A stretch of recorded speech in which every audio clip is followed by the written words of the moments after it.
आग के बेटे चैप्टर 1। आतंक की छाया ने लगभग आधे घंटे में ही समस्त राजनगर को आगोश में ले लिया।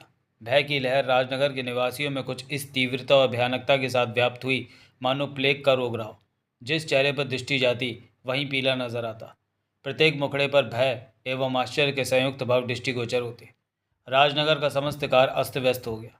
लोगों का ध्यान अपने कर्तव्यों से हटकर इस विचित्र, आश्चर्यजनक और भयावह घटना की ओर हो गया।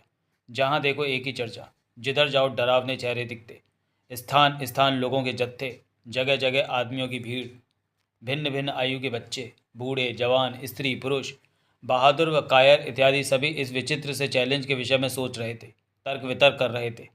घड़ी की सुइयां तेजी के साथ बढ़ रही थीं, साथ ही बढ़ रही थी लोगों की उत्सुकता, साथ ही उनके दिल तीव्र वेग के साथ धड़क रहे थे। वे देखना चाहते थे उस विचित्र और साहसी चैलेंज का परिणाम। चैलेंज, समस्त राजनगर को भयानक चैलेंज। अभी, अब से ठीक 1 घंटा पहले, यानी 11:30 बजे तक तो सब कुछ सामान्य था। उसी प्रकार सामान्य जैसे प्रतिदिन रहता था। सभी अपने कार्यों में व्यस्त थे, किंतु ठीक 12 बजे, आज का 12 बजना मानो कहर था। बात का श्री गणेश भी कम आश्चर्यजनक नहीं था। सर्वप्रथम भय और आतंक की इस लहर ने जन्म लिया था रिजर्व बैंक ऑफ इंडिया से। यह बैंक राजनगर का सर्व सुरक्षित बैंक था और चैलेंज था न सिर्फ उसकी सुरक्षा को, बल्कि समस्त सरकारी अफसरों और राजनगर वासियों को। ठीक उस समय जब रिजर्व बैंक का मैनेजर अपने कमरे में बैठा एक मोटे से रजिस्टर को ध्यान से देख रहा था कि एक मधुर ध्वनि ने उसकी तंद्रा भंग की। मैं आई कम इन सर? मैनेजर महोदय की उंगलियों में फंसा सिगार का टुकड़ा गिरते गिरते बचा। चौंक कर उन्होंने दरवाजे पर देखा तो सामने एक हसीन युवती को मुस्कुराते हुए पाया। उसके मुस्कुराने के अंदाज से लगता था मानो वह अब भी अंदर आने की आज्ञा चाहती हो। उसकी आयु 20 और 22 के बीच थी। जिस्म पर एक मिनी स्कर्ट जिसमें से उसकी गोरी और गोल जंगाएं स्पष्ट दिखाई दे रही थी। मैनेजर ने स्वयं को संभाला और बोला, आइए आइए। कमर को लचकाती हुए कमरे में प्रविष्ट हो गई। मैनेजर ने अपनी नाक पर रखे चश्मे को निश्चित स्थान पर जमाते हुए कहा, बैठिए। वह इटलाती सी बैठ गई। कहिए, आपकी क्या सेवा कर सकता हूँ? प्रत्युत्तर में उस युवती ने कुछ नहीं कहा, बल्कि चुपचाप किंतु लापरवाही का प्रदर्शन करते हुए उसने एक सिगरेट निकाली और अधरों के बीच फंसाकर इस प्रकार मैनेजर से माचिस मांगी मानो उसने मैनेजर द्वारा पूछे गए प्रश्न को सुना ही ना हो। मैनेजर ने भी चुपचाप लाइटर उसकी ओर बढ़ा दिया। माचिस के स्थान पर लाइटर देखकर युवती के अधरों पर एक विचित्र सी मुस्कान ने जन्म लिया, किंतु उसने चुपचाप सिगरेट सुलगाकर लाइटर उसकी ओर बढ़ाया। लाइटर हाथ में लेते ही मैनेजर चौंक पड़ा। उसके भीतर हल्का सा भय उजागर हुआ। लाइटर के चारों ओर एक लाल सुर्ख कागज लिपटा हुआ था। मैनेजर ने कागज को देखकर प्रश्नवाचक निगाहों से युवती को देखा, किंतु देखते ही उसके मस्तिष्क में खतरे की घंटियां खनखनाने लगी। वह आश्चर्य के सागर में गोते लगाने लगा। उसने गौर से सामने बैठी युवती को देखा। आश्चर्य से उसकी आंखें फैल गईं। उसका चेहरा पीला पड़ गया था। उसके सामने कुर्सी पर बैठी युवती के जिस्म के पोर पोर से धुआं निकल रहा था। नीले और सुनहरे रंग का एक विचित्र सा संयुक्त धुआं। कुछ इस तरह की धीमी आवाज़ कमरे में आने लगी, मानो अनेक मक्खियां संयुक्त रूप से भिनभिना रही हों। भिनभिनाहट कुछ तेज़ होती जा रही थी और साथ ही युवती के जिस्म से निकलने वाला धुआं भी तेज़ होता जा रहा था। मैनेजर के आश्चर्य की कोई सीमा नहीं थी। वह अवाक सा जीती जाती युवती को धुएं में परिवर्तित होते देख रहा था। उसके लिए क्या, बल्कि सारे साधारण मानवों के लिए यह विश्व का महानतम आश्चर्य था। मैनेजर के देखते ही देखते वह लड़की धुएं में परिवर्तित हो गई। अब उसके सामने वाली कुर्सी पर युवती के स्थान पर धुएं की मानव आकृति विराजमान थी। मैनेजर के मुंह से एक आवाज़ तक न निकली। उसके देखते ही देखते विचित्र धुएं की मानव आकृति कुर्सी से उठी और वायु की भांति तैरती सी दरवाजे की ओर बढ़ी। एकाएक मैनेजर को जैसे होश आया। वह भी तुरंत अपनी कुर्सी से उछल पड़ा और भयभीत होकर भयानक तरीके से चीखा, भूत भूत बचाओ। वह चीखता हुआ वायु में तैरते हुए धुएं की ओर लपका। तब तक धुआं कमरे से बाहर जा चुका था। मैनेजर की चीख पुकार सुनकर सारे बैंक में हंगामा मच गया। बंदूकधारी मैनेजर के कमरे की ओर लपके। कैशियर के कान खड़े हो गए। तभी चीखता हुआ मैनेजर अपने कमरे से बाहर आ गया। उसकी स्थिति पागलों जैसी हो गई थी। वह वायु में तैरते उस धुएं को देखकर चीखा, ये वही लड़की है जो अभी मेरे कमरे में आई थी, गोली चलाओ। बंदूकधारी ही नहीं बल्कि सभी आश्चर्यचकित रह गए, क्योंकि किसी ने भी किसी युवती को मैनेजर के कमरे में प्रविष्ट होते नहीं देखा था। और दूसरी बात यह कि मैनेजर धुएं में लड़की की संज्ञा दे रहा था। एक बार को तो सबके मस्तिष्क में आया कि कहीं ये मैनेजर पागल तो नहीं हो गया, किंतु ये विचार अधिक समय तो उनके मस्तिष्क में न रह सका, क्योंकि उस धुएं का रंग और वायु में तैरने का ढंग कुछ विचित्र विचित्र सा था। उपस्थित तमाम लोग आश्चर्य के साथ उस धुएं को देख रहे थे। तभी मैनेजर चीखा, गोली चलाओ। बंदूकधारी मानो अभी तक अचेत थे। उनकी चेतना वापस आई। उन्होंने बंदूकें सीधी की, धाएं धाएं। समस्त वातावरण गोलियों की आवाज़ से थर्रा गया, किंतु परिणाम देखकर सभी लोगों की आंखें हैरत से फैल गई। चेहरे बर्फ की भांति सफ़ेद पड़ गए। धुएं पर गोलियों का कोई प्रभाव न था। गोलियां धुएं के बीच से बिना रुकावट के पार हो गई। किसी ने छत पर लगी रॉड तोड़ी तो कोई दीवार से लगकर शहीद हो गई। सारे बैंक में हंगामा खड़ा हो गया। फायरों की आवाज़ ने सड़क पर जाते लोगों के पैरों में बेड़ियां डाल दी। सभी लोग बदहवास हो गए। मैनेजर तो पागलों की भांति चीख रहा था। आश्चर्य और भय यूं ही व्याप्त रहा और अजीब रंग का वह अजीब धुआं बैंक के सदर द्वार से यूं ही वायु में तैरता हुआ बाहर आ गया।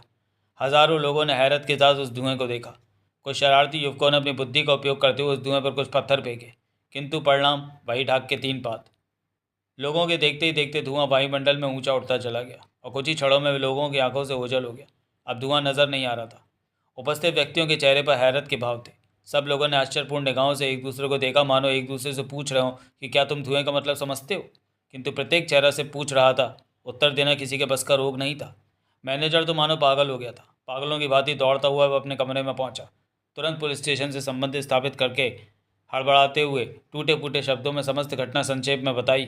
दूसरी ओर वाले रघुनाथ को लगा कि या तो ये मैनेजर पागल हो गया है अथवा कोई भयानकतम अपराधी सामने आ रहा है। खैर, मैनेजर को कुछ सांत्वना दी और घटनास्थल पर पहुंचने के लिए संबंध विच्छेद कर दिया।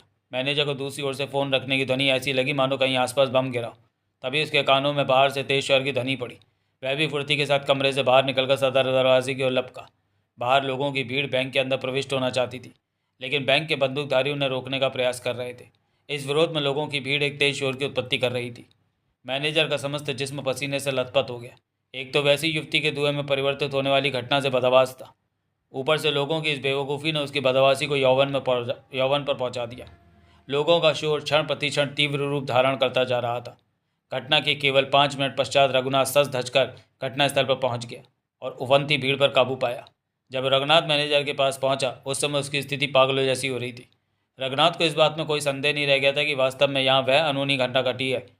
मैनेजर उसे अपने कमरे में ले गया। रघुनाथ सामने उसी कुर्सी पर बैठता हुआ बोला जिस पर वह युवती आकर बैठी थी, जो बाद में एक आश्चर्य बन गई। अब आप मुझे सारी घटना विस्तारपूर्वक बताइए। मैनेजर अब तक स्वयं पर संयम पा चुका था। जेब से रुमाल निकालकर उसने पसीना पोंछा और फिर रघुनाथ के प्रश्न के उत्तर में लहजे को संतुलित करने का प्रयास करते हुए बोला, मैं बैठा हुआ था कि अचानक वही युवती आई। तत्पश्चात मैनेजर ने संपूर्ण घटना विवरण सहित रघुनाथ को सुना दी, जिसे सुनकर स्वयं रघुनाथ को ऐसा लगा जैसे उसकी खोपड़ी हवा में चक्कर लगा रही हो। सारी घटना आश्चर्य से परिपूर्ण थी। समस्त घटना सुनाने के बाद मैनेजर सहमी आश्चर्य के साथ बोला, लेकिन एक अन्य बात ने मुझे हैरत में डाल दिया। वह क्या? रघुनाथ उसकी ओर देखकर बोला, यही कि बैंक के बंदूकधारी ही नहीं, समस्त कर्मचारियों के बयान ये हैं कि उन्होंने किसी लड़की को मेरे कमरे में प्रविष्ट होते हुए नहीं देखा। क्या तुम उस लड़की का हुलिया बता सकते हो? उत्तर में मैनेजर ने हुलिया बताना शुरू किया तो जनाब हुलिये के स्थान पर उसके सौंदर्य का गुणगान अधिक करने लगे। जब रघुनाथ ने अनुभव किया कि अगर उसने ना टोका तो मैनेजर महोदय उस लड़की की इतनी प्रशंसा करेंगे कि अगर इस समय वो कहीं भी होगी तो वहीं बैठे बैठी पानी हो जाए। अतः रघुनाथ ने बुरा सा मुंह बनाया और मैनेजर से बोलती भटक्कन लगाने के लिए कहा। मैनेजर की चोंच एकदम बंद हो गई। उसे तो मैं बिल्कुल भूल ही गया। घबराहट में मैं कहीं गिर गया, यहीं कहीं होगा। मैनेजर कुर्सी से एकदम उठता हुआ बोला। रघुनाथ ने भी मेज के नीचे झांक कर देखा, तभी उसकी दृष्टि सिगरेट पर पड़ गई जो लगभग पूरी थी और अब बुझ चुकी थी। रघुनाथ ने उसे सावधानी के साथ रुमाल से उठाया और ध्यान से देखा तो पाया कि सिगरेट के फिल्टर वाले भाग पर लिपस्टिक के चिन्ह थे। ये सिगरेट यहाँ किसने पी? रघुनाथ ने पूछा। ये उसी लड़की ने पी थी। मैनेजर के चेहरे पर सिगरेट को देखते ही फिर पसीने की बूंदें उभर आई। रघुनाथ ने चुपचाप वह सिगरेट जेब में रख ली। फिर लाइटर की खोज जारी हो गई। अधिक कठिनाई उठाए बिना ही दरवाजे के पास पड़ा लाइटर मिल गया। लाल कागज़ अभी तक उसके चारों ओर लिपटा हुआ था। रघुनाथ ने वह कागज़ उठाया और पढ़ा। पढ़ते पढ़ते ही रघुनाथ की आंखों में गहन आश्चर्य उभर आया। ऐसा लगता था जैसे वह अत्यंत परेशान हो गया। वह उस पत्र को देखते ही रह गया। सबसे अधिक आश्चर्य उसे पत्र में लिखे नीचे वाले शब्द पर हो रहा था। यह पत्र भेजने वाले का नाम था जो आश्चर्य से परिपूर्ण था। वह उन्हीं शब्दों को घूरे जा रहा था और कोई अर्थ निकालने की चेष्टा कर रहा था, किंतु वह कुछ समझ नहीं पा रहा था। पत्र मैनेजर ने भी पढ़ लिया था और उसकी स्थिति तो उस बालक जैसी थी जिसे किसी हाथी ने सूंड से लपेट लिया हो। उसे लगा जैसे यह सब यथार्थ नहीं बल्कि वह कोई भयानक स्वप्न देख रहा हो। उसकी निगाह भी पत्र के अंतिम शब्दों पर ही स्थिर होकर रह गई थी। मस्तिष्क में बार बार वही शब्द टकरा रहे थे, किंतु उनका अर्थ मीलों दूर था। वास्तव में शब्द आश्चर्यपूर्ण थे। रघुनाथ ने पत्र से दृष्टि हटाकर तुरंत घड़ी पर निगाह मारी और फ़ोन उठा लिया। तुरंत शहर के इंस्पेक्टर जनरल ठाकुर साहब से संबंध स्थापित करके उसने उन्हें सारी स्थिति से अवगत कराया और अंत में सारा पत्र पढ़कर सुनाया। तो वे भी आश्चर्यचकित रह गए और उन्होंने तुरंत रघुनाथ को चेतावनी दी कि वह स्वयं वहीं रहे। उसके बाद राजनगर के सरकारी महकमों की घंटियां घनघनाने लगी। जो सुनता आश्चर्य के सागर में गोते लगाने लगता। समस्त समाचार प्लेग की भांति राजनगर के कोने कोने में व्याप्त हो गया। चारों तरफ भय और आतंक छा गया। जो पहली बार सुनता सबसे पहले वह घड़ी देखता और फिर रिजर्व बैंक की ओर का रुख करता। शायद ही कोई व्यक्ति ऐसा रहा हो जिसने ये समाचार इस 1 घंटे के अंतर्गत सुन न लिया हो, और ऐसा व्यक्ति भी शायद ही कोई हो जिसने सुनते ही दांतों तले उंगली न दबा ली हो। समस्त राजनगर बुरी तरह आतंकित हो गया। भय और आतंक का साम्राज्य फैल गया। एक विचित्र सा आतंक छा गया चारों ओर। राजनगर के समस्त बाजार बंद होने लगे थे। लोग वास्तव में अत्यंत भयभीत हो चुके थे। सबकी निगाहें घड़ियों पर जमी हुई थी। फ़ोन की घंटियां रंग लाई। देखते ही देखते सेना के ट्रक राजनगर की सड़कों को रौंदने लगे। सैनिक ही सैनिक सारे राजनगर पर छा गए। रिजर्व बैंक के चारों ओर सैनिक कुछ इस प्रकार छितरे हुए थे मानो शहर के चारों ओर मधुमक्खियां। बैंक के अंदर बाहर चारों ओर सैनिक ही सैनिक। ऐसा प्रतीत होता था मानो किसी भयानक युद्ध की तैयारी चल रही हो। ऐसा लगता था जैसे घड़ी की सुइयां इस समय निरंतर और तीव्र वेग से आगे बढ़ रही हों। पिछले कुछ ही क्षणों में भयानक कहानी ने जन्म लिया था, और आने वाले कुछ ही क्षण मानो मौत का पैगाम देना चाहते थे। भयानक खतरों के प्रतीक थे। आने वाले कुछ क्षण मानो भयानकता की चरम सीमा को स्पर्श कर जाएंगे। भयानक चैलेंज। किंतु चैलेंज का परिणाम एक प्रश्न चिन्ह बनकर सभी के मस्तिष्क पर मानो चिपक गया था। सर, यह है वह लाल कागज जो उस लड़की ने बैंक मैनेजर को लाइटर के ऊपर लपेट कर दिया था। सीक्रेट सर्विस के चीफ ब्लैक बॉय ने वही लाल कागज विजय की ओर बढ़ाते हुए कहा। वो तो ठीक है प्यारे काले लड़के, लेकिन सवाल यह है कि क्या मामला वास्तव में इतना गंभीर है कि विजय दी ग्रेट यानी हमारी आवश्यकता पड़ी। विजय लाल कागज हाथ में लेता हुआ बोला। आप तो सब कुछ जानते ही हैं, ब्लैक बॉय आगे बोला। अभी केवल 1 घंटे पूर्व से ही राजनगर में किस प्रकार आतंक छा गया है। सर, वास्तव में वह घटना अपने ढंग की एकदम नई और अनोखी घटना है। इस पत्र को पढ़कर आप भी उस अपराधी के साहस की दाद देंगे। और सबसे अधिक आश्चर्यजनक तो इस पत्र में लिखे अंतिम शब्द हैं। इस पत्र के प्राप्त होते ही समस्त राजनगर में सैनिक तैनात कर दिए गए। लोग भयभीत हैं। गृह मंत्रालय से स्वयं गृह मंत्री ने सीक्रेट सर्विस से संबंध स्थापित किए, और उन्होंने स्पष्ट कहा कि संपूर्ण सीक्रेट सर्विस अपराधी के इस साहसी चैलेंज का मुकाबला करे। विशेषतया ये केस मिस्टर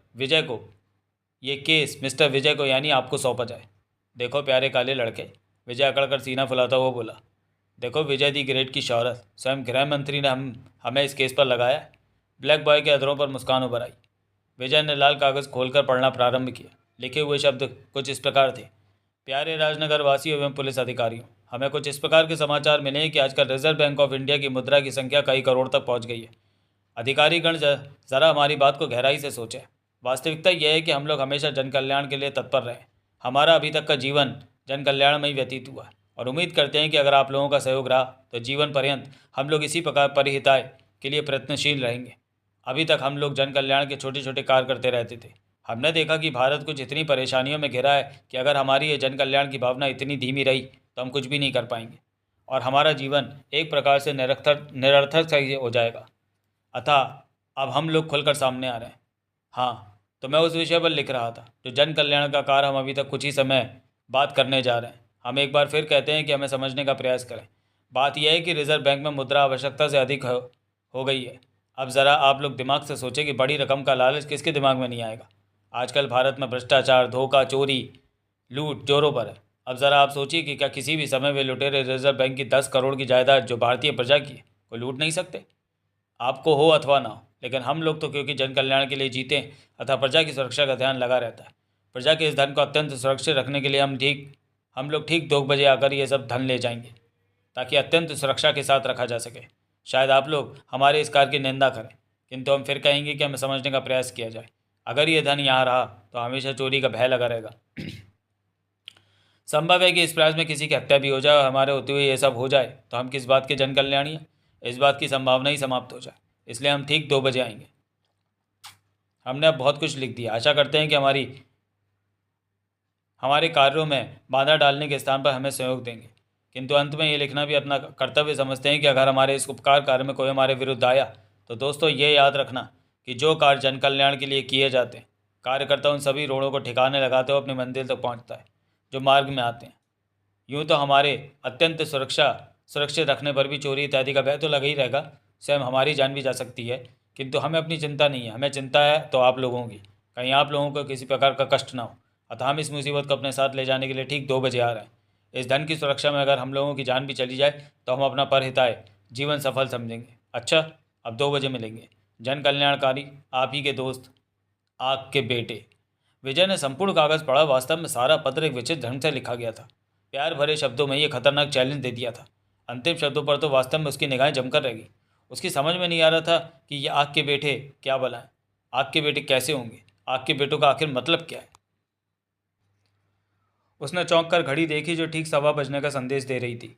घड़ी देखकर उसने विचित्र ढंग से मुंह बिचकाया और फिर ब्लैक बॉय की ओर देखकर बोला, तो प्यारे चीफ मियाँ, इसमें परेशानी क्या है? ये साले आपके बेटे तो जन कल्याणकारी है, जो कर रहे हैं जनता के लाभ के लिए कर रहे हैं। हम क्यों बेकार में इनके रास्ते में रोड़े बने?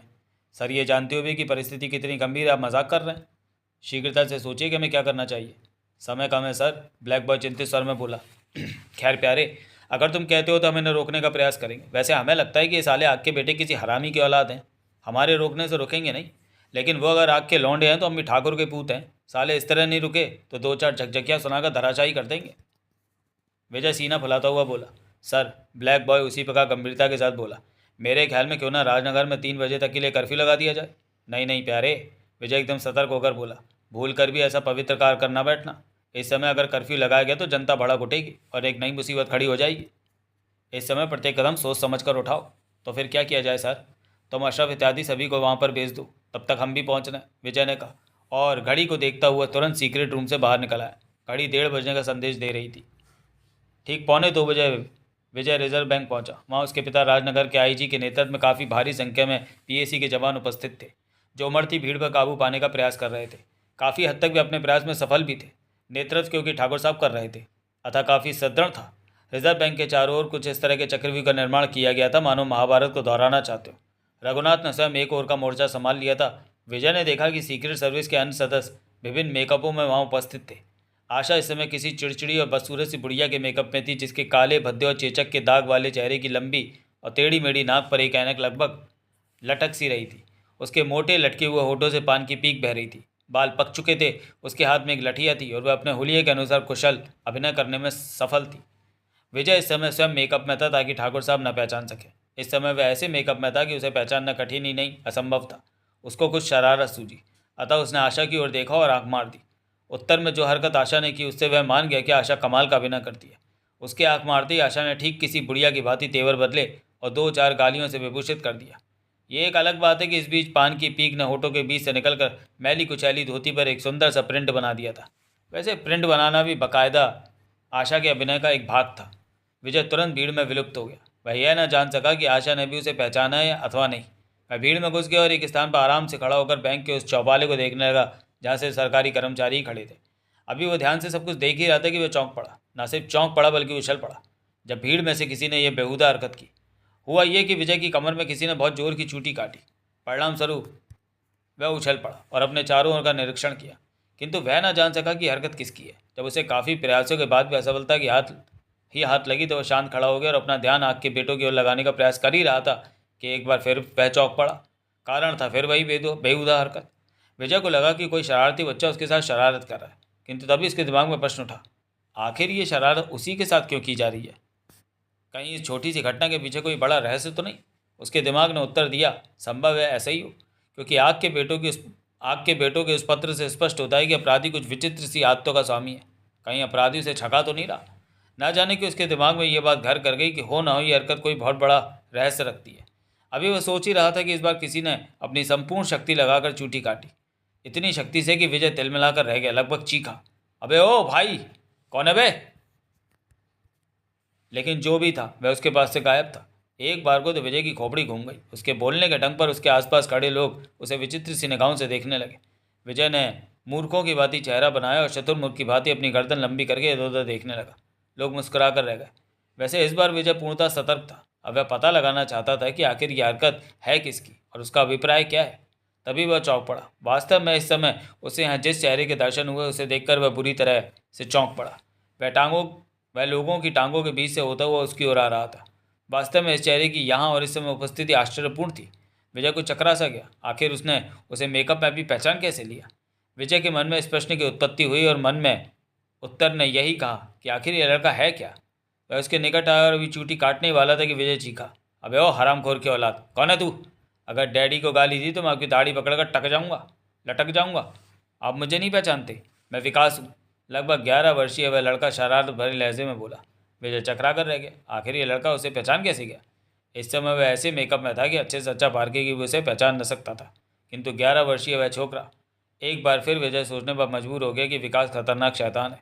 ये तो उसे पता था कि अल्फांसे ने उसे न सिर्फ खतरनाक कार्यों में दक्ष कर दिया था, बल्कि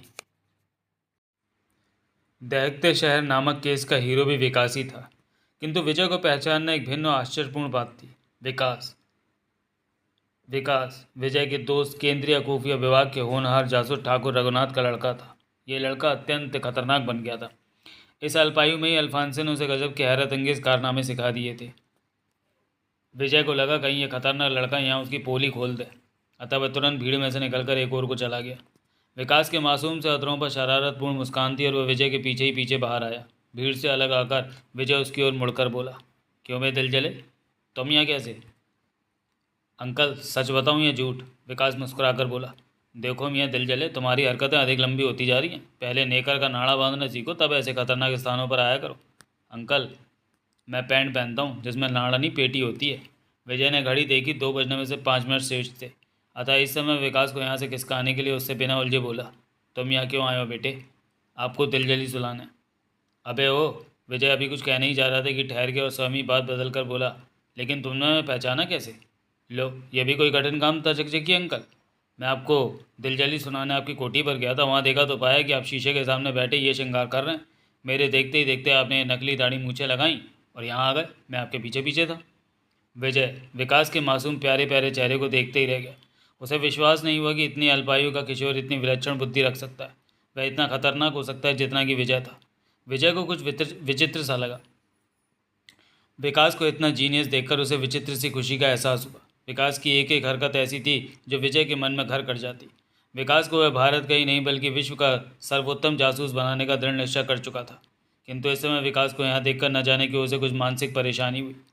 तभी वह विकास से कुछ कहने ही जा रहा था कि चौंक पड़ा। अचानक बैंक की तरफ से तगड़े शोर की उत्पत्ति हुई और फिर समस्त वातावरण भयभीत चीखों से भर गया। भागती हुई भीड़ का रेला उसी ओर आया। उसने विकास को संभालने के लिए यहाँ नज़र मारी जहाँ विकास था, किंतु उस समय विकास की आंखें आश्चर्य से फैल गईं जब उसने पाया कि विकास रूपी छलावा अपने स्थान से गायब है। विजय को लगा कि यह लड़का छलावा तो नहीं, आसपास उसे कहीं विकास नजर नहीं आया। भागती हुई भीड़ का रेला उसके अत्यंत निकट आ गया था। लोगों की भयभीत चीखें वातावरण पर अपना प्रभुत्व जमाई थी। विजय ने फिलहाल अपना मस्तिष्क विकास से हटाकर उस ओर लगा दिया। वह एक ओर को हट गया और उधर देखा जिधर से लोग चीखते हुए भाग रहे थे। उधर देखते ही विजय बुरी तरह चौंक पड़ा। आश्चर्य से उसकी आंखें सिकुड़ गईं। वह उस ओर देखते ही रह गया। उसे ऐसा लगा वह जो देख रहा है वह स्वप्न मात्र है। वास्तव में इस समय विजय जो देख रहा था वह उसी तरह मूर्खतापूर्ण बात थी जैसे ये सोचना कि आकाश गिर जाए। कुछ ऐसा ही दृश्य उसके सामने था जिस पर वह कदापि विश्वास नहीं कर सकता था।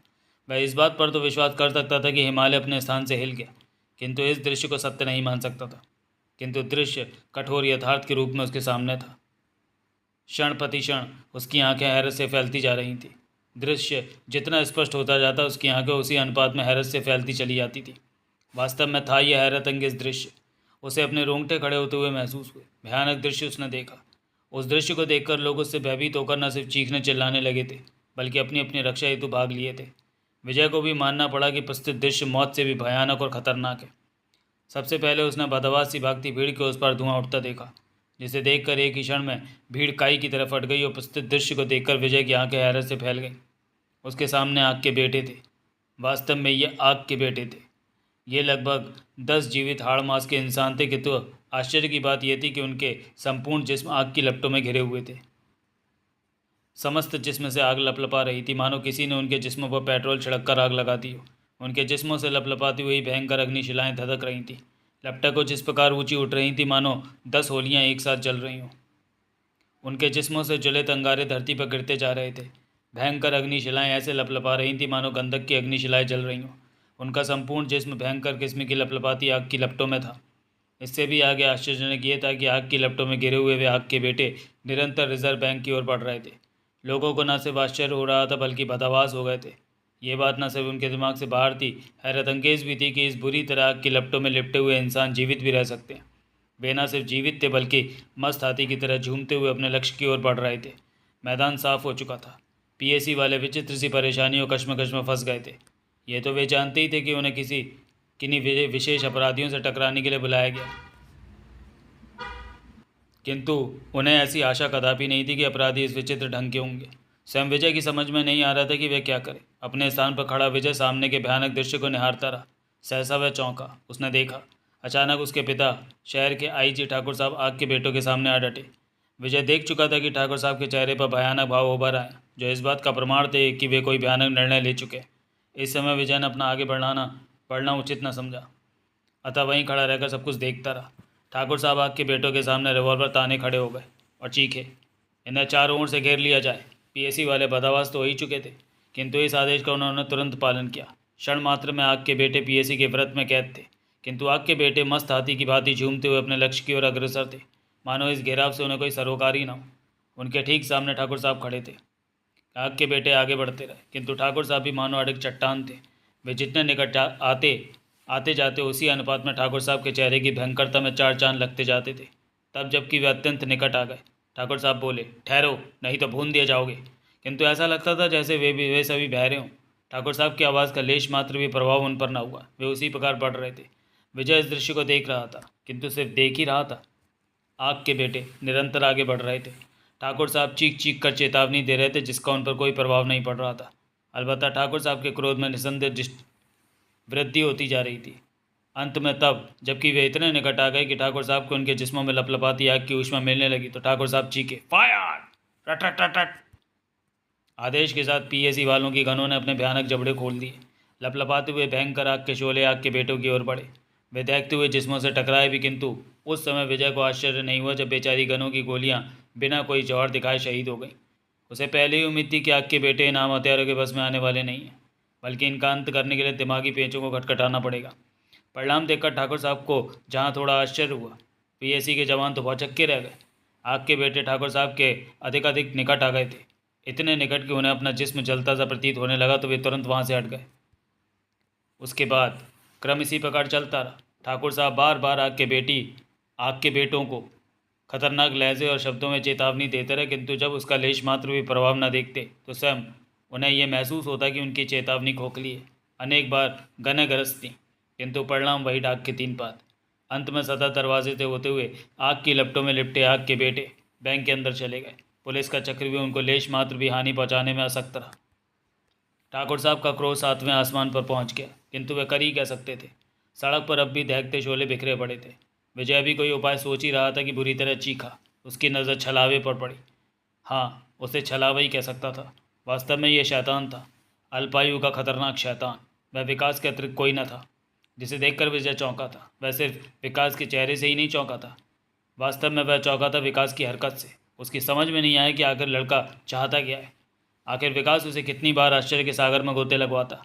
विजय को लगा कि अगर यह लड़का इसी तरह मौत के भयानक जबड़ों में छलांग लगाता रहा तो किसी दिन मौत के जबड़े उसे अपने आगोश में ले लेंगे। उसे गुस्सा आया अल्फांसे पर, जिसने विकास को इन खतरनाक खेलों में दक्ष किया था। इस अल्पायु में भला इतना खतरनाक लड़का बनाने की क्या तुक है। वास्तव में विकास की इस हरकत से चौंकने वाला सिर्फ विजय ही न था, बल्कि ठाकुर साहब और रघुनाथ के साथ साथ अन्य पीएसी के जवान भी थे। रघुनाथ और ठाकुर साहब के लिए सर्वप्रथम तो चौंकने का कारण विकास की यहाँ उपस्थिति ही थी। उससे भी अधिक थी विकास की हरकत। उनके देखते ही देखते विकास किसी भूत की भांति भागता हुआ आग के बेटों के पीछे बैंक में प्रविष्ट हो गया। उसे देखते ही ठाकुर साहब और रघुनाथ के मुंह से निकला, विकास! किंतु वह खतरनाक छलावा बैंक के अंदर प्रविष्ट हो चुका था। एक ही पल में विजय ने निश्चय कर लिया। वह जान गया कि विकास मौत के जबड़े में जंप लगा चुका है, अतः वह भी विद्युत गति से झपटा और देखते ही देखते वह भी बैंक में समा गया। उसके पीछे ठाकुर साहब और रघुनाथ भी झपटे थे, किंतु वह जानता था कि दोनों में से कोई भी उसे पहचान न पाया। वे केवल विकास की रक्षा हेतु मौत के मुंह में आ रहे। बिना उनकी चिंता किए वह अंदर प्रविष्ट हो गया। अंदर का दृश्य देखते ही एक बार विजय को फिर चौंक जाना पड़ा। आग के बेटे उसी हालत में कैश की ओर बढ़ रहे थे और विकास तेजी से फर्श पर रेंगता हुआ एक ओर बढ़ रहा था। अभी तक विजय समझ नहीं पाया था कि आखिर ये लड़का चाहता क्या है। उसने भी सिर्फ इतना किया कि वह रिवॉल्वर निकालकर विकास के पीछे रेंगने लगा, ताकि विकास के किसी मुसीबत में फंस जाने पर वह उसकी रक्षा कर सके। लेकिन न जाने उसे क्यों ऐसा लगता कि विकास कोई साधारण लड़का नहीं है। अवश्य उसे विधाता ने कोई विशेष शक्ति प्रदान की है। उसकी समझ में नहीं आ रहा था कि यह छटंकी सा लड़का आग के बेटों का क्या बिगाड़ लेगा। आखिर वह रेंग कर करना क्या चाहता है, विकास का लक्ष्य क्या है। विजय जितना विकास के विषय में सोचता वैसे वो लच कर रह जाता। आग के बेटे उनसे लापरवाह थे। आग की लपटें अभी लपलपाकर ऊपर उठ रही थीं, शोले अब भी गिर रहे थे। विकास तेजी से रेंगता हुआ विकास के निकट पड़ा और फुसफुसाया। विजय तेजी से रेंगता हुआ विकास के निकट पड़ा और फुसफुसाया, क्यों बे मियाँ दिल जले, क्या इरादे? आप भी आ गए अंकल? विकास उसी तरह रेंगता हुआ बोला। यस बेटे, लेकिन आखिर तुम चाहते क्या हो? अंकल, यह हाथ में क्या है? विकास विजय की बात को कोई उत्तर न देकर शरारत भरे लहजे में बोला। इसे रिवॉल्वर कहते हैं प्यारे दिल जले। विजय हाथ में पकड़े रिवॉल्वर को हिलाता हुआ बोला। ये कैसा रिवॉल्वर है अंकल? बातों के बीच रेंगना निरंतर जारी था। क्यों? इससे तो मुर्गा भी नहीं मरेगा, विकास बोला। चुप है शैतान कहीं का, विजय मुस्कुराता हुआ बोला। तभी रेंगते हुए विजय की नज़र बैंक की छत पर लगे पंखों पर पड़ी। तुरंत उसके दिमाग में एक विचार आया, क्यों ना वह पंखे चला दे, शायद पंखों की हवा से इंसानों के जिस्मों में लगी आग बुझ जाए। उसने उन्हें ऑन करने के लिए स्विच की तलाश में निगाह इधर उधर दौड़ाई तो स्विच पर नज़र पड़ते ही दंग रह गया। इसलिए नहीं कि स्विच में कोई विचित्र बात थी, बल्कि इसलिए कि विकास का रुख उसी ओर था। उसे एक बार फिर विकास की बुद्धि का लोहा मानना पड़ा। न जाने क्यों अब उसे विकास के साहस, बुद्धि और शक्ति देखकर प्रसन्नता होने लगी। तेजी से रेंगता हुआ वो बोला, क्यों प्यारे, तुम इस तरफ क्यों पढ़ रहे हो? अंकल, गर्मी लग रही है, क्यों ना पंखा चला दें। विजय समझ गया कि वास्तव में ये लड़का ठीक समय पर ठीक सोच सकता है। उसके बाद जबकि विजय स्विचों तक पहुंचा, उस समय आग के बेटे पंखों के नीचे थे। उसने स्विच की ओर हाथ बढ़ाया, किंतु उसी पल वह बुरी तरह चौंका। न सिर्फ चौंक पड़ा, बल्कि उसे अपना दिमाग घूमता सा प्रतीत हुआ। उसे लगा कि जैसे वह हवा में तैर रहा है। वैसे हमको संभाल न सका और धड़ाम से लहरा कर फर्श पर गिरा। विकास ने विजय का गिरना देखा और तुरंत समय की गंभीरता को पहचान गया और उस स्थान से दूसरी ओर रेंग गया। उसके बाद विकास कुछ भी न कर सका। ठाकुर साहब और रघुनाथ ने आकर उसे पकड़ लिया। देखते ही देखते आग के बेटे वापस लौटने लगे। पुलिस ने लाख प्रयास किए, प्रत्येक ने अपनी बुद्धि लड़ाई, किंतु आग के बेटे किसी बात से प्रभावित न हुए और न ही उन्होंने अपनी ओर से किसी की जान ली। शायद वास्तव में वे जन कल्याणकारी ही थे। हजारों लोगों के देखते ही देखते आग के बेटे सागर के जल में विलुप्त हो गए, किंतु अपने पीछे छोड़ गए भयानक आतंक और रिजर्व बैंक का खाली खजाना। बात ही ऐसी थी कि रघुनाथ कांप कर रह गया। उसकी इतनी बड़ी जिंदगी में शायद ही ऐसी विचित्र और भयानक घटना घटी हो जैसी अब उसके सामने थी। उसके माथे पर पसीने की बूंदें उभर आई थी। एक ही पल में बाल कुछ इस प्रकार अस्त व्यस्त हो गए कि ऐसा लगा मानो उसके किसी प्रिय का देहांत हो गया। उसकी समझ में नहीं आ रहा था कि इस गंभीर स्थिति में करे भी तो क्या। रघुनाथ ऐसा आदमी ना था जो साधारण घटना से घबरा जाए अथवा उसमें सोचने समझने की शक्ति ना रहे, किंतु इस घटना ने वास्तव में उसके हाथ पैर फुला दिए। उसकी समझ में नहीं आया कि आखिर आग के बेटों को उससे भला व्यक्तिगत रूप से क्या दुश्मनी हो सकती है।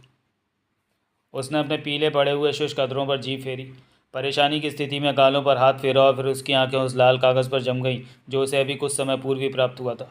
उसकी परेशानी का कारण यही कागज़ था। परेशानी की हालत में उसने माथा थाम लिया और फिर उन अक्षरों को पढ़ने लगा जो टाइप किए हुए थे। जैसे जैसे वह उस कागज़ को पढ़ता गया, वैसे वैसे उसकी आंखों से चिंता झांकने लगी। होठों की शुष्कता में चार चांद लग गए। माथे पर पसीने की बूंदों में वृद्धि हो गई। हालांकि इस समय उसने वह कागज़ 5वीं अथवा 6वीं बार पढ़ा था, किंतु ना जाने कि वो काँप कर रह जाता। रघुनाथ ने घड़ी देखी और फिर कुछ निश्चय करके फ़ोन विजय से मिलाकर बोला, हेलो, मैं रघुनाथ बोल रहा हूँ। कौन मेघनाथ? अरे भाई, कलयुग में मेघनाथ कहाँ से आ गया?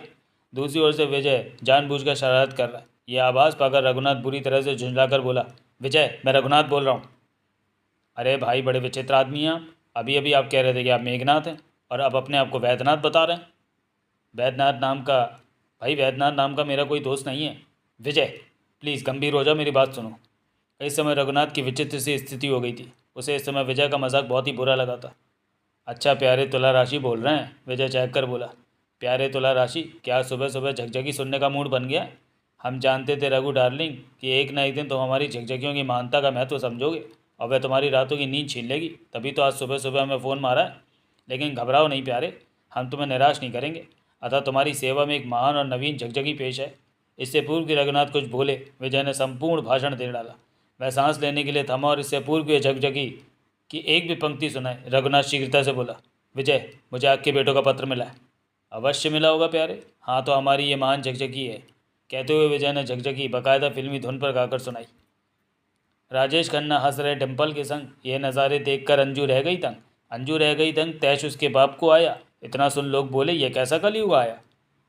विजय, प्लीज़ गंभीर हो जाओ, स्थिति बहुत गंभीर है। रघुनाथ गिड़गिड़ाया। गंभीर तो आज तक हमारा बाप भी नहीं हुआ है। तुला राशि? विजय उसी प्रकार बोला। वैसे तुम सुनाओ, हमारे यार आग के बेटों का क्या संदेश है? विजय, उन्होंने इस बार व्यक्तिगत रूप से मुझे धमकी दी है। पता नहीं उन्हें मुझसे क्या शत्रुता है। उन्होंने मुझे अब भयानक चैलेंज दिया है। अबे प्यारे तुला राशि, बखूबी क्या चैलेंज दिया है? विजय, उन्होंने तुम्हारी भाभी का अपहरण करने की धमकी दी है। क्या? रहना भाभी? वास्तव में विजय चौंक पड़ा। हाँ विजय, रघुनाथ के लहजे में परेशानी स्पष्ट थी। उन्होंने इस बार व्यक्तिगत रूप से मुझे चैलेंज दिया। उनका कहना है कि ठीक 10 बजे आकर वे रैना को ले जाएंगे। लेकिन प्यारे लाल, क्यों? तुमसे अथवा रैना भाभी से उन्हें भला क्या शत्रुता हो सकती है? मेरी समझ में कुछ नहीं आ रहा विजय, तुम ही सोचो कि अब क्या किया जाए। खैर प्यारे, तुम वो पत्र सुनाओ जिसमें वह धमकी दी गई है। रघुनाथ की आंखें फिर उस कागज़ पर जम गई। शुष्क होठों पर जीभ फेरी और पत्र पढ़ना प्रारंभ किया। विजय ध्यानपूर्वक सुन रहा था। प्यारे रघुनाथ, आप लोगों ने हमें हमारे पहले अभियान में सहयोग दिया। सर्वप्रथम इसके लिए आप लोगों को धन्यवाद। हम आशा करते हैं कि आप लोग हमें हमारे जन कल्याण के प्रत्येक कार्य में इसी प्रकार सहयोग देते रहेंगे।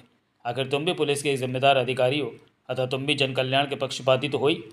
हम जानते हैं कि अपनी बीवी रैना से बहुत अधिक प्यार करते हो, और यह प्यार इतना बढ़ गया है कि तुम कभी कभी रैना के प्यार में अपने कर्तव्य को भी भूल जाते हो, जबकि जन कल्याणकारियों की दृष्टि में ये लेश मात्र भी ठीक नहीं है।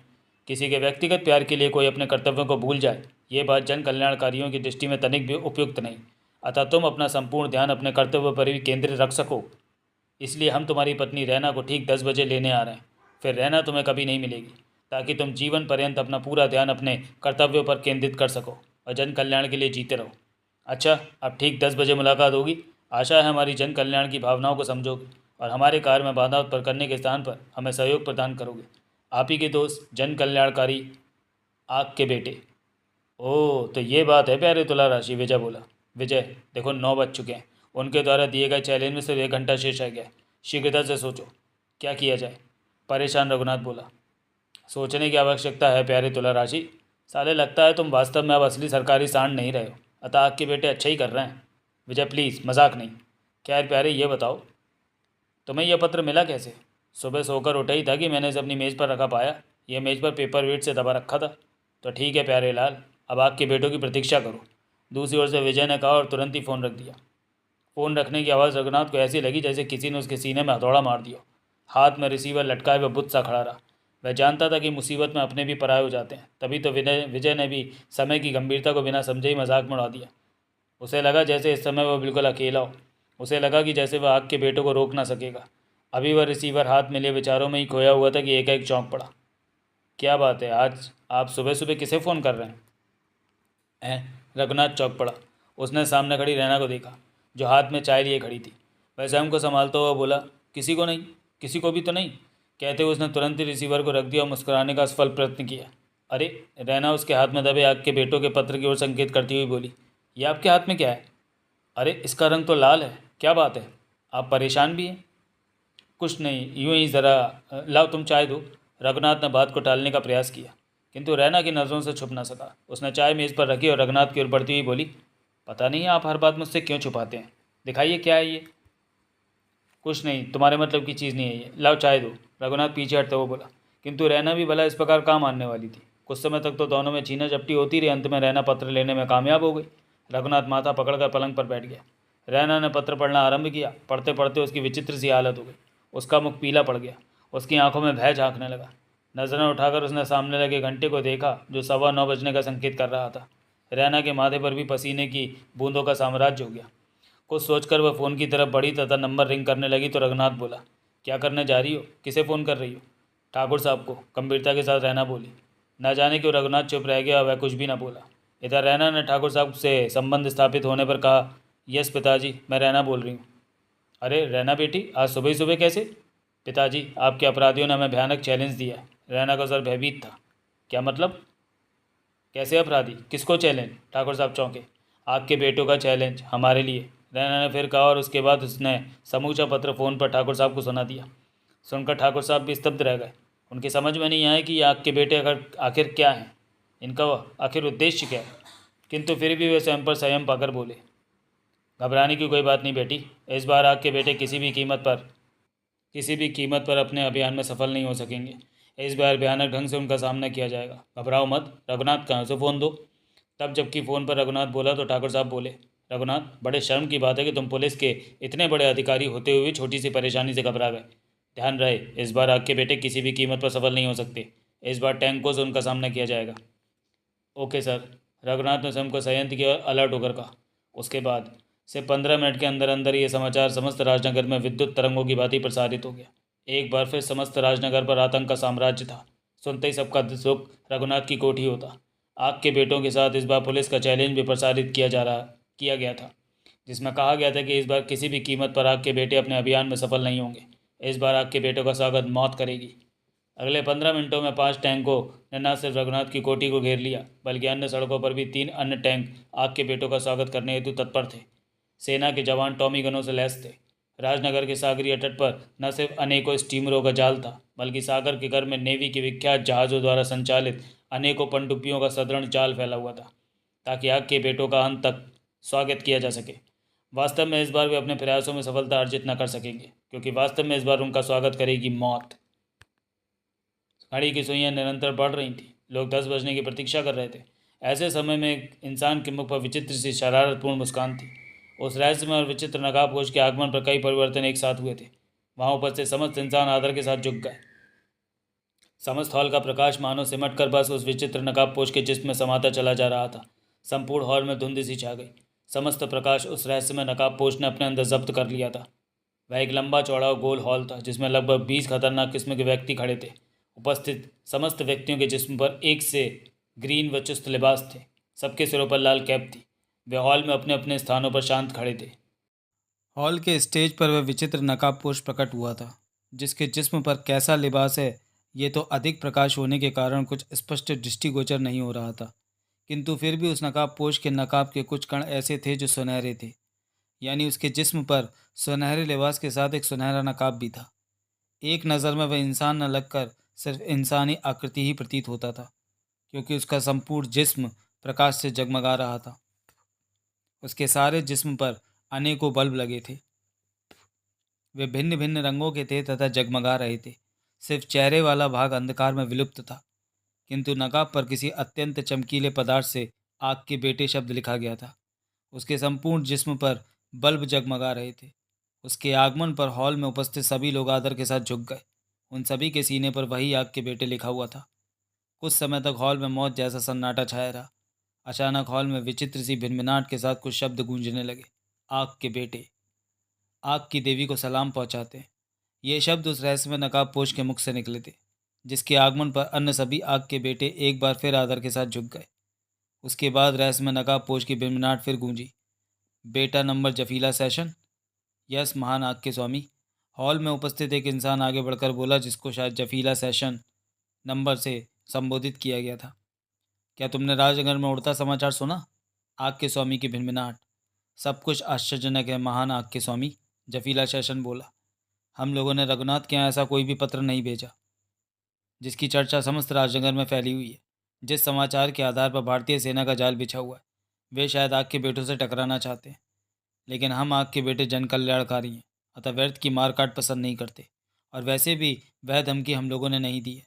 अगर वास्तव में रैना के अपहरण का हमारा इरादा होता तो हम लोग वहाँ अवश्य जाते और सारे इंतजाम भला हमें क्या हानि पहुँचा सकते थे। किंतु जब यह धमकी हमने दी ही नहीं तो फिर हम व्यर्थ ही क्यों उनसे टकराएं। आग के स्वामी के ये शब्द सारे हॉल में गूंजे। लेकिन महान स्वामी, जफीला सेशन आदर के साथ बोला, ये बात तो हमारे लिए भी आश्चर्यजनक है कि हमारे नाम से ये धमकी आखिर दी किन लोगों ने? उनका उद्देश्य क्या है? उन लोगों ने भी अपने आप को आग के बेटे ही क्यों कहा? नंबर जफीला सेशन, आग का स्वामी अपनी विशेष आवाज़ में बोला, ये तो एक गुत्थी है जिसको सुलझा मैं तुम्हें अपने 5 साथियों के साथ साधारण कपड़ों में रघुनाथ की कोठी पर जाकर 10 बजे देखना है कि आखिर ये धमकी किसने और किस उद्देश्य से दी है। जैसी आज्ञा महान स्वामी, हम वहाँ जाते हैं, सफील जफीला सेशन बोला। उसके बाद स्टेज से आग का स्वामी विलुप्त हो गया। उसके जाते ही समस्त हॉल में प्रकाश जगमगा उठा। जफीला सेशन अपने साथियों का चुनाव करने लगा। ये दूसरी बात है कि विजय ने फ़ोन पर रघुनाथ की बात को मजाक उड़ा दिया था, जबकि वास्तविकता ये थी कि विजय आग के बेटों का चैलेंज सुनकर चिंतित हो उठा। वास्तव में आग के बेटों द्वारा दिया गया ये चैलेंज बड़ा विचित्र था। विजय की समझ में नहीं आ रहा था कि आग के बेटों को भला व्यक्तिगत रूप से रघुनाथ अथवा रैना से क्या शत्रुता हो सकती है। कुछ देर तक वह सोचता रहा। अभी वह बिस्तर में ही था कि रघुनाथ का फ़ोन मिला। कुछ सोचकर वह उठा और अपने प्राइवेट रूम में पहुंचा तथा फ़ोन पर नंबर रिंग करके पवन के रूप में भर्राए से स्वर में बोला, hello miss Asha. Yes chief. दूसरी ओर से आशा का एकदम सतर्क स्वर सुनाई दिया। शहर में उड़ता समाचार तुम तक पहुंच गया होगा, विजय पवन के भर्राए स्वर में बोला। Yes sir. रैना भाभी के अपहरण की धमकी वाला समाचार? यस। तुम तुरंत अन्य एजेंटों को भी आदेश दे दो, वे फौरन रघुनाथ की कोठी पर पहुंच जाएं। इस बार किसी भी कीमत पर आपके बेटे सफल नहीं होने चाहिए। Okay sir. दूसरी ओर से आशा के शब्द सुनते ही विजय ने तुरंत संबंध विच्छेद कर दिया। फिर कुछ देर खड़ा सोचता रहा और पुनः नंबर रिंग किए। दूसरी ओर से उसके पिता ठाकुर साहब की आवाज़ गूंजी, हेलो कौन? ठाकुर। विजय पवन के से भर्राए स्वर में बोला, शहर में 2 घंटे के लिए कर्फ्यू लगा दो। जैसी आज्ञा सर। दूसरी ओर से पवन का भर्राया हुआ स्वर सुनकर ठाकुर साहब एकदम सतर्क हो गए। वे जानते थे कि भर्राई हुई ये आवाज़ सीक्रेट सर्विस के चीफ की होती है। उनके आदेश का पालन प्रत्येक कीमत पर किया जाता है, क्योंकि सीक्रेट सर्विस भारत की सर्वोत्तम जासूसी संस्था है। पद की दृष्टि से पवन ठाकुर साहब से उच्च पदाधिकारी है, अतः प्रत्येक आदेश का पालन करना उनका कर्तव्य है। किंतु वह क्या जानते थे कि इसका वास्तविक अधिकारी उनका वही कुपुत्र है, जिसे उन्होंने आवारा, गुंडा, बच्चन जैसी अनेकों उपाधियों से सम्मानित करके घर से निकाल रखा है। वे क्या जानते थे अपने उसी बच्चलन बेटे की वास्तविकता। विजय ने तुरंत संबंध विच्छेद कर दिया। उसे पूर्ण विश्वास था कि अगले कुछ ही क्षणों में उसके आदेशानुसार कर्फ्यू लगा दिया जाएगा। वह शीघ्रता से तैयार होने लगा और अगले 5 मिनटों में उसकी कार तीव्र वेग से रघुनाथ की कोठी की ओर जा रही थी। वह लापरवाही से सीटी बजाता हुआ कार ड्राइव कर रहा था। इस समय उसने कोई मेकअप नहीं किया था। वह अपनी वास्तविक सूरत में छैला बना हुआ था। ठीक 5 मिनट पश्चात विजय रघुनाथ की कोठी पर था। तभी पुलिस जीपें कर्फ्यू की घोषणा करती हुई उधर आ निकली। लोगों की भीड़ छटने लगी। जो लोग नहीं गए उन्हें सख्ती के साथ सेना ने कंट्रोल किया। विजय ने भी कोठी में कदम रखा ही था कि विकास दौड़ते हुए उसके निकट आया और लगभग चीखा, नमस्ते जगजगी अंकल। नमस्ते प्यारे दिल जले, विजय मुस्कुराता हुआ बोला। ये क्या कबाड़ा फैला रखा है? पता नहीं अंकल, कोई बता नहीं रहा कि बात क्या है। आप ही बताइए ना अंकल। अबे ओ मियाँ दिल जले, तुम्हें और ना पता हो? विजय एक प्यार भरा चपत विकास के प्यारे कपूर पर मारता हुआ बोला। तभी रघुनाथ उनके निकट आकर बोला, विजय, फ़ोन पर तुमने मेरी बात को मजाक समझा था, फिर अब? ये समय समय की बात है प्यारे तुला राशि। तुम ये बताओ भाभी कहाँ है? विजय आंख मारता हुआ बोला। तभी रघुनाथ ने विकास से कहा, तुम अंदर जाओ विकास। विकास महाशय मुंह लटकाए अंदर की ओर रेंगे। विकास के चले जाने के पश्चात रघुनाथ धीरे से विजय के कान में बोला, विकास को इस बारे में कुछ नहीं बताया गया। वह बार बार पूछ रहा है कि इस बार आपके बेटे यहाँ क्या करने आ रहे हैं, किंतु वास्तविकता उसे किसी ने नहीं बताई। आखिर बच्चा ही तो है। रहना समझदार होकर इतना घबरा रही है। तुम भी विकास से कुछ ना कहना। प्यारे तुला राशि, विजय मुस्कुराता हुआ बोला, वास्तविकता पूछो तो भगवान से ज़रा सी भूल हो गई। इस साले विकास को भूल से तुम्हारा लड़का और हमारा भतीजा बना दिया। वास्तव में ये हमारा और तुम्हारा बाप है। और रही सही कसर उस साले लूमड़ ने पूरी कर दी। मैं देख रहा हूँ कि तुम घबरा रहे हो, लेकिन दावे से ये कह सकता हूँ कि विकास ये जानने के बाद भी नहीं घबराएगा, क्योंकि उसका गुरु ही साला लूमड़ है। लेकिन फिर भी विजय, विकास हमारे लिए तो बच्चे ही है। खैर ठीक है, तुम ये बताओ भाभी कहाँ है? अंदर वाले कमरे में, रघुनाथ घड़ी देखता हुआ बोला, जिसमें 10 बजने में 5 मिनट शेष थे। तभी रघुनाथ के दिमाग को तीव्र झटका लगा। विजय ने उसके चेहरे के भावों में परिवर्तन स्पष्ट देखा था और उस समय वह चौंके बिना ना रह सका। जब रघुनाथ का रिवॉल्वर एक झटके के साथ हॉलस्टर से निकला और उसके हाथ में आ गया और वह उसे विजय की ओर तानकर कड़े स्वर में गुर्राया, ठहरो, इसकी क्या गारंटी है कि तुम विजय हो? अगले ही पल विजय के अधरों पर मुस्कान बिखर गई। अजीब से लहजे में वह बोला, इसकी क्या गारंटी है कि तुम हमारे प्यारे तुला राशि हो? बको मत। रघुनाथ सख्त स्वर में गुर्राया तथा विजय की आंखों में झांका।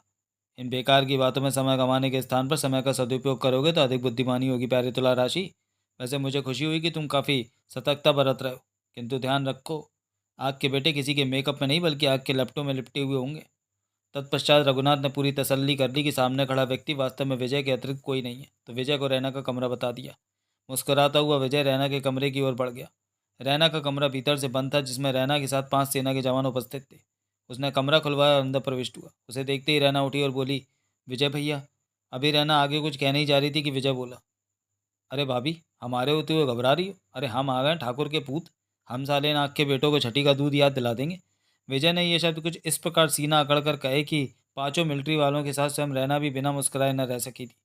तभी कमरे में विकास प्रविष्ट हुआ और बोला, हेलो अंकल, यहाँ पर क्या हो रहा है? अगर आप बताना नहीं चाहते तो मत बताइए, लेकिन अंकल एक नई बनाई हुई दिलजली तो सुनिए। विकास, तुम हमेशा शैतानी। ओफो भाभी, विजय बीच में ही बोला, तुम्हें किस मूर्ख ने यह अधिकार दिया कि तुम चाचा भतीजे के बीच में बोलो? क्यों मियाँ दिल जले, हम ठीक कह रहे हैं ना? अंतिम शब्द विजय ने विकास की ओर देखकर कहे थे, किंतु इससे पूर्व कि विकास कुछ कह रहना बोली, तुम इस शैतान को सिर पर चढ़ाते जा रहे हो भैया।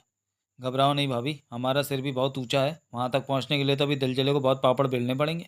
हाँ तो मियाँ दिल जले, पेश करो अपनी दिल जली और जला दो हमारा दिल।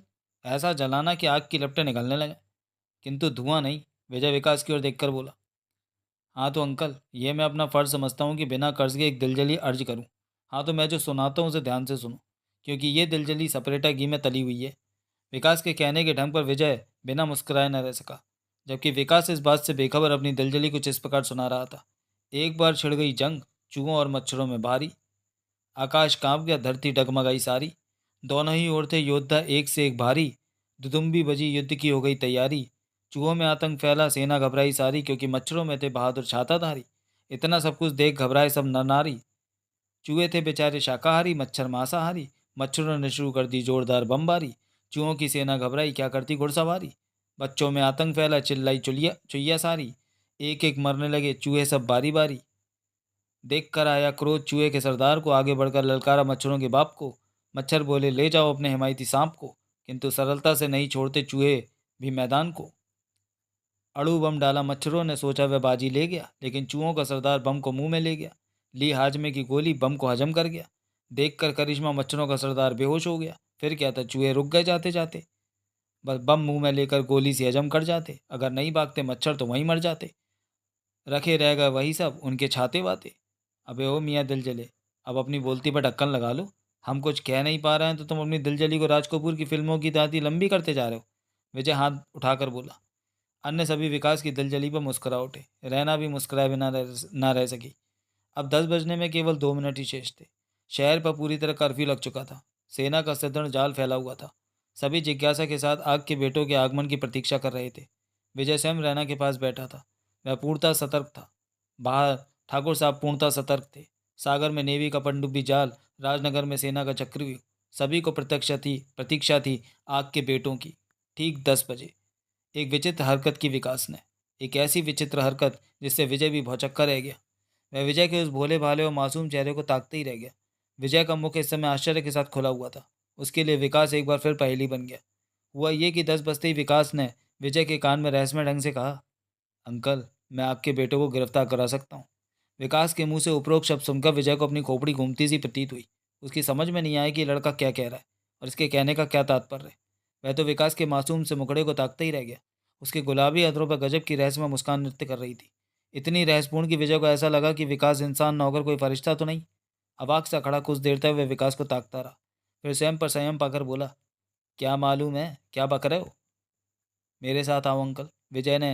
विकास ने उसी प्रकार रहस्यमय ढंग से कहा और दरवाजे की तरफ बढ़ गया। विजय विकास को इस प्रकार देख रहा था मानो वह संसार के समस्त आश्चर्यों से बड़ा आश्चर्य देख रहा हो। वह यह भी निर्णय नहीं कर सका कि विकास ये सब किसी शरारत के अंतर्गत कह रहा है अथवा वास्तव में वह आग के बेटों का कोई रहस्य जानता है। वह कुछ निर्णय लेने में असफल रहा, किंतु फिर वह उठ खड़ा हुआ और विकास के पीछे चल दिया। पीछे से रैना ने टोका, क्या बात है भैया? ये शरारती ने कान में क्या कहा? कुछ नहीं भाभी, विजय बोला। लगता है इस साले दिलजले को समझने के लिए हमें भी दूसरा जन्म लेना पड़ेगा। कहता हुआ विजय बाहर आ गया। विजय द्वारा कहा वाक्य विकास के कानों में पड़ा, जिसे सुनकर उसके होंठ शरारत से मुस्कुरा उठे। मैं मुड़ा नहीं, बल्कि लीन में होता हुआ कोठी के पिछवाड़े की ओर चला। विजय के दिमाग में न जाने क्या क्या विचार आ रहे थे, किंतु वह चुपचाप उसका पीछा करता रहा। विकास दिन पर दिन उसके लिए एक पहेली बनता जा रहा था। विजय बाथरूम में घुस गया और संकेत से विजय को भी अंदर आने को कहा। विजय के लिए विकास की प्रत्येक हरकत रहस्यपूर्ण बनती जा रही थी। उसकी समझ में नहीं आ रहा था कि विकास चाहता क्या है। बिना कुछ बोले वह भी बाथरूम में प्रविष्ट हो गया। बाथरूम में पहुंचते ही विजय बोला, क्या बात है दिल जले, ये तुम क्या कर रहे हो? अंकल, मेरे विचार से आज यहाँ आपके बेटे अवश्य आएंगे। विकास उसी प्रकार रहस्यमय भरे शब्दों में बोला। देखो मियाँ दिल जले, विजय विकास को घूरता हुआ बोला, यह समय शरारत का नहीं है। जल्दी से बोलो तुम क्या कहना चाहते हो। सभी जानते हैं कि आज यहाँ आग के बेटे अपने चैलेंज को पूरा करने के लिए ज़रूर आएंगे। इसमें नई बात क्या है? कैसा चैलेंज अंकल? कहीं आप मम्मी के विषय में तो बातें नहीं कर रहे हैं? अजीब गंभीरता के साथ विकास अत्यंत रहस्यमय ढंग से बोला। विकास के इस वाक्य पर विजय के दिमाग को तीव्र झटका लगा। वह जान गया कि विकास सब कुछ जानता है। स्वयं को संभालने की कोशिश करता हुआ वह बोला, तो तुम सब कुछ जानते हो? अंकल ध्यान है, आज क्या है? विकास अपने लहजे में उसी प्रकार रहस्य उत्पन्न किए बोला, सोमवार है। लेकिन इससे क्या मतलब है तुम्हारा? विकास की प्रत्येक बात विजय के लिए एक रहस्य थी। आज तारीख क्या है? पहली। लेकिन आखिर तुम्हारा मतलब क्या है? विजय इस बार झुंझला गया। महीना? विकास के होठों पर अजीब सी एक रहस्य भरी मुस्कान थी। अप्रैल? अरे! विजय बुरी तरह चौंक कर बोला, 1 अप्रैल। उसके मस्तिष्क में धमाका सा हुआ। उसने विकास की शरारत भरी मुस्कान देखी। उसकी खोपड़ी जैसे चक्कर काटने लगी। कैसा बनाया? 1 अप्रैल, विकास शरारत के साथ बोला। क्या मतलब?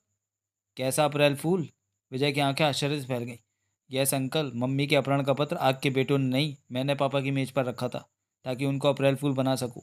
लेकिन अब इसका क्या किया जाए कि इतने सारे लोग इस चक्कर में आ गए और कोई कुछ भी नहीं कर सका। आप भी नहीं अंकल, आप तो अपने आप में इतने बड़े जासूस बनते हो। कहो कैसा रहा मेरा मजाक?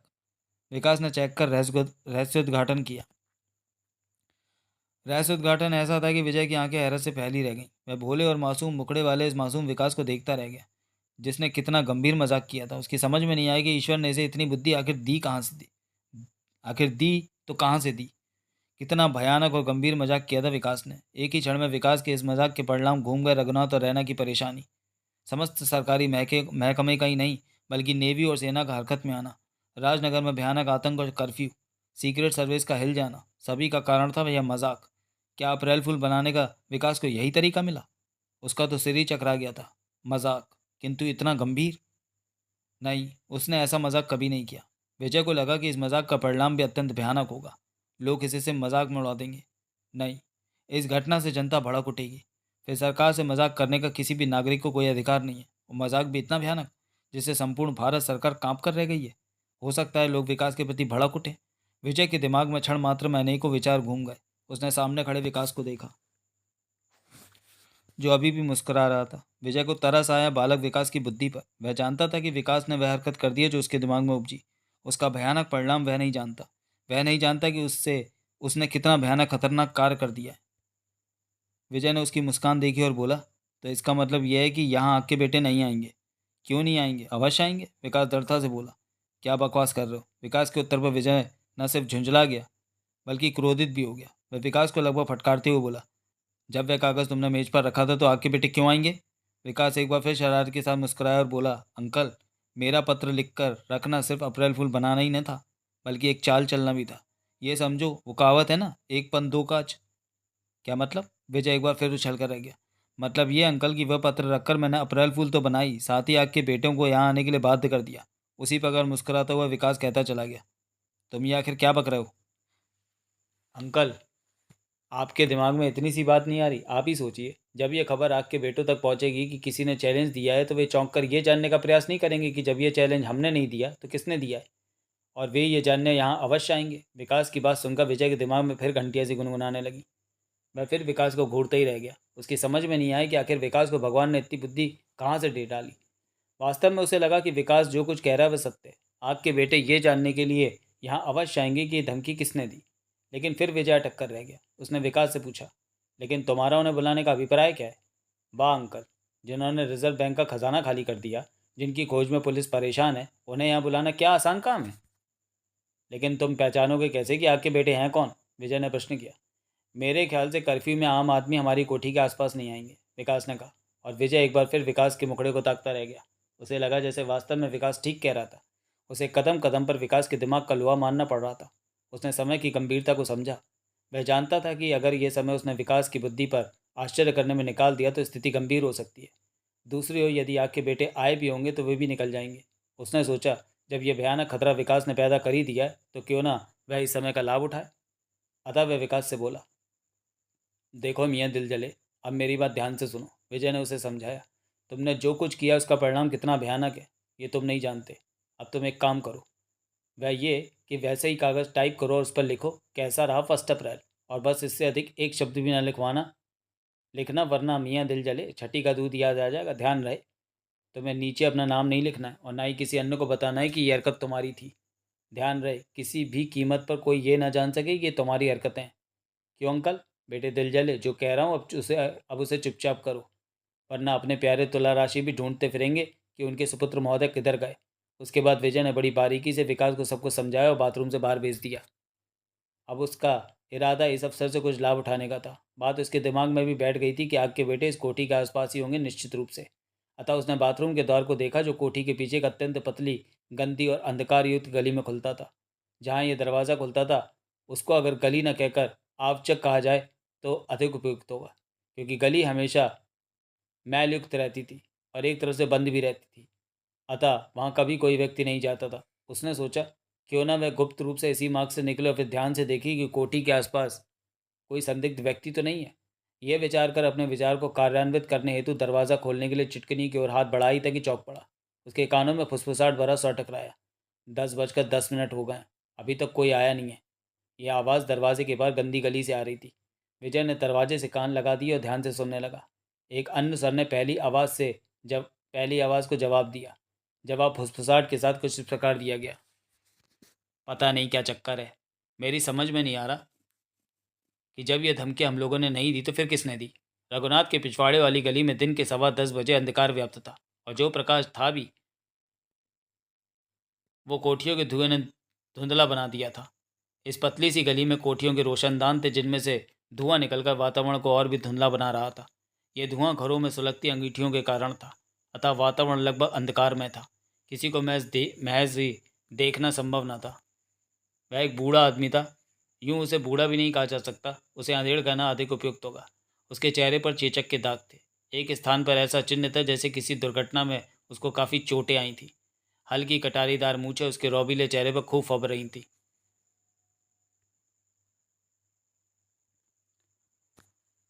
हल्की दाढ़ी युक्त उसका चेहरा धुंध सी में विलुप्त था। उसके जिस्म पर एक सफ़ेद धोती और खद्दर का घुटनों तक लटकने वाला कुर्ता था। पैरों में जूतियां पहने वह अंधकार युक्त गली में न जाने किस उद्देश्य से खड़ा था। एक बार उसने अपनी सीधी कलाई में बंधी कड़ी देखी और मुंह बिचका दिया। कुछ देर तक वह यूं ही शांत खड़ा न जाने क्या विचारता रहा। अचानक वह अपने स्थान से हिला और गंदी गली के अंदर को बढ़ने लगा। वह शायद जानता था कि आगे गली बंद है, तभी तो वह चहलकदमी सी कर रहा था। उसे अपने सामने का भाग अधिक स्पष्ट दिखाई दे रहा था, क्योंकि बीच में धुआं तैर रहा था। अभी वह कुछ ही कदम आगे बढ़ा था कि शिकारी कुत्ते की बातें उसके कान खड़े हो गए। उसके कानों के पर्दों में गली के अंदर से कुछ व्यक्तियों के फुसफुसाने की ध्वनि स्पष्ट सुनाई पड़ रही थी। वैसे फुसफुसाहट ही सुन पा रहा था, स्पष्ट कुछ भी सुनने में वह असफल था। अलबत्ता वह इस धीमी फुसफुसाहट को सुनकर सतर्क हो गया और एक गंदी दीवार से पीठ टिकाकर धुएं के पार घूरने का प्रयास करने लगा। स्पष्ट कुछ भी देख नहीं सका वह, किंतु इतना उसने अवश्य अस्पष्ट सा देखा कि कुछ छायाएं दीवार से पीठ टिकाए आपस में कुछ बातें कर रही हैं। उसकी समझ में नहीं आया कि ये छायाएं कौन है, अतः हृदय में उनका परिचय जानने हेतु जिज्ञासा ने जन्म लिया। कुछ देर तक वह सांस रोके विचारता रहा और फिर पूर्ण सतर्कता के साथ वह निशब्द आगे बढ़ा। कुछ दूर वह कोई भी ध्वनि उत्पन्न किए बिना दीवार के सहारे सहारे छायाओं की ओर बढ़ गया।